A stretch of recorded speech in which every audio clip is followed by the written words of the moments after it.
I just don't. I always want to be like tough, like a tough dude, just like, yeah, what up, motherfucker.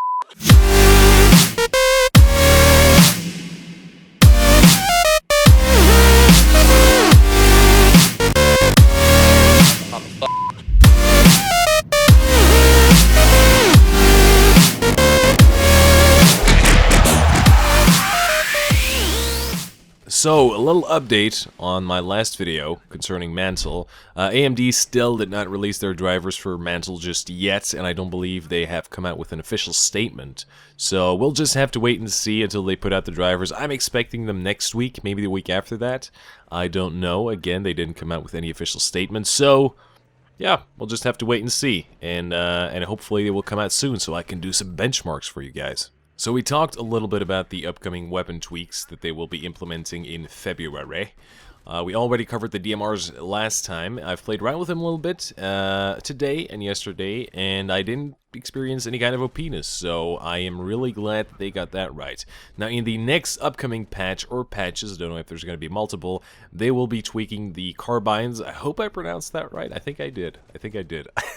The shotguns, along with the grenades, and some of the attachments as well. I'll cover those that matter and stand out to me the most, so let's get right into it. So let's take a look at the shotguns. They are going to increase the accuracy of some of these shotguns, the 870, the Hawk 12G, the Spaz 12, and the UTS 15 to be specific. They're going to increase the ADS as well as the on-the-move accuracy. In fact, it will be doubled, so that's pretty interesting to see how that's going to play out. They did this because we don't really have any barrels to choose from that affect the accuracy, especially that one of the slug, so it would make the slug a lot more effective at medium to close range. So, good news overall for all of you shotties out there. I haven't really used the slugs myself just yet, so I can't really give you my opinion on it. But I did notice the hipfire accuracy on the move could be a little bit better on some of the shotguns. Actually, a lot better. Especially the 870. So the fix, yeah, it makes sense to me. Now on to the carbines, the carabines, the carbines, the whatever. Yeah, I can't pronounce that word. The MTAR is going to have its long-range damage reduced, which is actually kind of surprising to me. I really don't think the MTAR needs the damage reduction over distance. If we compare it to the ACWR, the MTAR does a minimum of 18 damage, and the ACWR does a minimum of 15 damage. And the MTAR also has more range compared to the ACWR, so it would make sense that they would adjust that and make it on par with the ACWRs. There we go. In order to make it more balanced. But to me, the fact that the MTAR is already somewhat of a challenging weapon to use at long range because of its rate of fire and the recoil, not to mention the reload time, it already feels pretty balanced to me, so I'm curious what they will do about the damage. I'm really glad for the next fix. They fixed or will fix the inaccuracy penalty when you transition from hipfire to aiming down sight fire or ADS fire. Previously, if you fired before the ADS animation was done, you would keep that inaccuracy penalty, and it would make it really difficult to hit anything, especially with the LMGs in close quarter situations. So they will be getting rid of that, which I'm really excited about. So now using LMGs in close quarters will make more sense, and you will be more effective with them. The heavy barrel's accuracy bonus will now also apply on the move.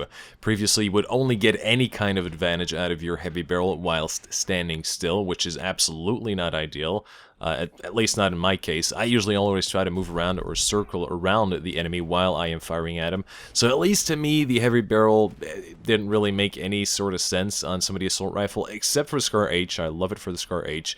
So yeah, nothing but good news here, folks. Now let's move on to the pistols and let's take a look at what they will be tweaking here. They increased the aimed accuracy of the 1911 along with the damage to make it more of a viable option once the Compact 45 has been unlocked. So if you want something that drops people fast in close quarters, the M1911 will become the pistol of choice if they do things right, that is.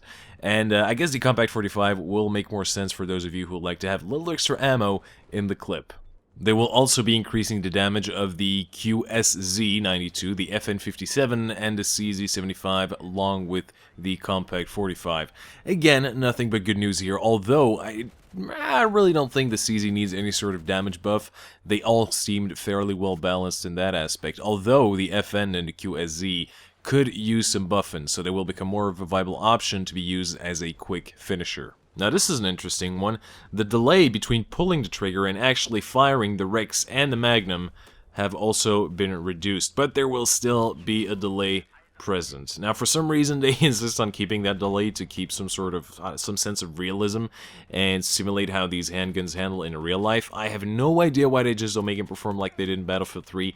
After all, BF4, or the whole Battlefield franchise, is not in any way realistic at all. I mean, being able to sprint hundreds of meters like a maniac while holding a javelin is not realistic, and so is having unlimited supplies of parachutes. BF4 is a game that feels and somewhat looks realistic in a very cinematic and Hollywoodish kind of way, if that makes any sense to you, but it is by no means actually realistic. Yeah, Battlefield is about realistic as COD is. Maybe a lot of you will not like to hear that, but it's true. So now that I've earned a dislike for that, let's talk grenades now. They increase the amount of flashbangs and flares that you can carry from 2 to 3, and if you have the flares equipped, you will be able to use all 3 of them at the same time. Before, you only had 1 that stayed active, so I'm not really quite sure if I'm happy about that. I mean, Operation Logger is just going to look like some sort of underground rave is going on with all these flares. I don't know. They also increased the effect of the flashbang on friendlies as well as enemy players. It will only affect the friendlies for 2 seconds, and the enemy will feel the full wrath of the flashbang for 5 seconds. The RGO's damage will also be increased, and will do a maximum damage of 80 now instead of 67. However, the blast radius will be reduced. But now, the grenade that really matters, the V-fucking-40 minis. Yes, those ones, the most hated grenade in Battlefield history. That little rascal will now do 60 damage instead of 80, and they have decreased the range of maximum damage. Again, nothing but good tweaks on the nade side of things. So those are pretty much all of the current weapon changes that they will be implementing in the upcoming month, or in this month actually. We're already in February. God damn it! Time goes by fast. And I doubt that they will be releasing any more fixes to the weapon soon, but if they will, I will be sure to cover them in one of my next videos. So let me know, guys, what do you think of all these fixes? Are you happy with them, or could they have done a better job? To be honest, I'm pretty happy myself. I am definitely happy the M1911 is going to receive a buff, and maybe the Rex and Magnum will be usable again. Who knows? So thanks for watching, guys. I hope you like me talking about all this stuff, and leave a like if you want me to continue covering all of these upcoming patch notes, so that I know that I should keep making these separate videos talking about some of the changes in Battlefield 4. I love you guys. Much kisses and hugs and all that YOLO swaggy stuff. I know you love it when I say YOLO swag. I am Dolce, and I'll see you in the next video. Y'all ain't ready for this one.